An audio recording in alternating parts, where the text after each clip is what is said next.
Okay, this is page 13 of the lecture note packet, and so we're going to work a couple examples involving linear functions. In the first example, you're given the equation of a straight line in what is called general form. We have x minus 4y is equal to 8. We need to rewrite this equation of a straight line in slope-intercept form. Remember, in slope-intercept form, we have y is equal to mx plus b.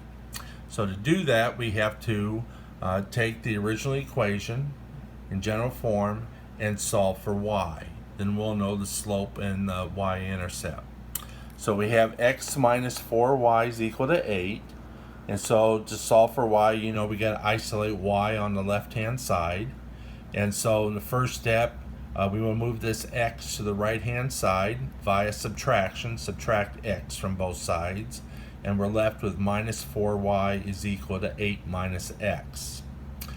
Now, on the right-hand side, 8 minus x is the same as minus x plus 8, right? I can switch that order, right? 8 minus 5 up here is the same as minus 5 plus 8. They both equal 3.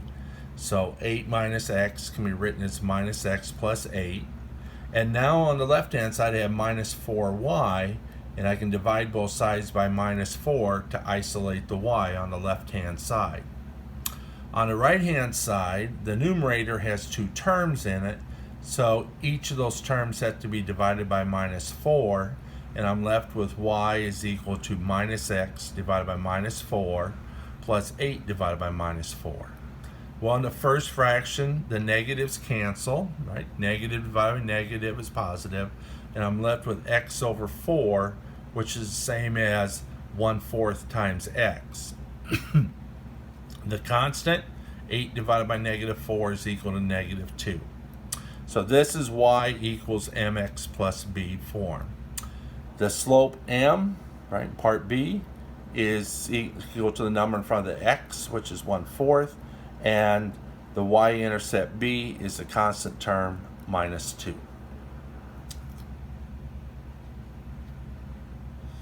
In the next example, we're given an equation that is the relationship between balance B in dollars left on a mortgage loan and N, the number of monthly payments, is given by this equation. In A, you're asked, is B a function of N? Explain your choice using the definition of a function. The short answer is yes, B is a function of N, because for every number I put in for N, I get exactly one number for B, right? So for each value I put in for N, I get exactly one value for B.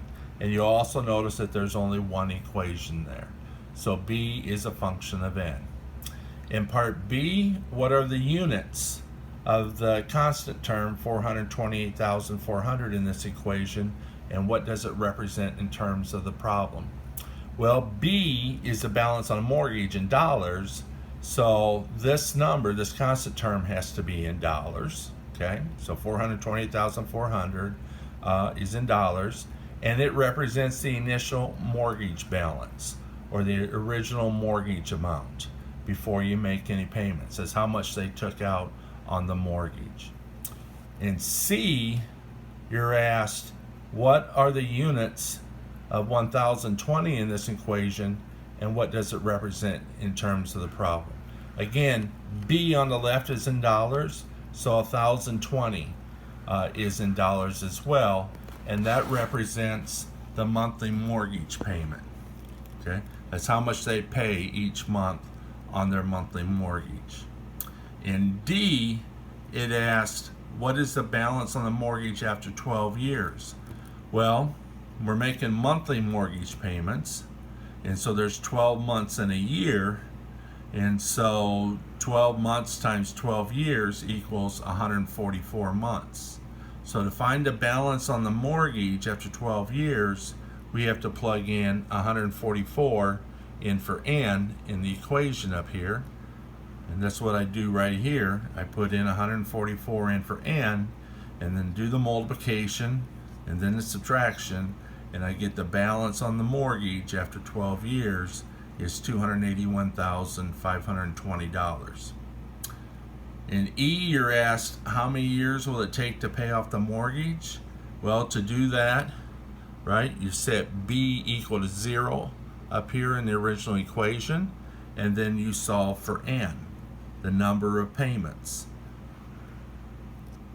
And so when I do that, right, I set B equal to 0 and solve them for N, right, I can move minus 1020 N to the left hand side via addition, and I have 1020 N is equal to 428,400.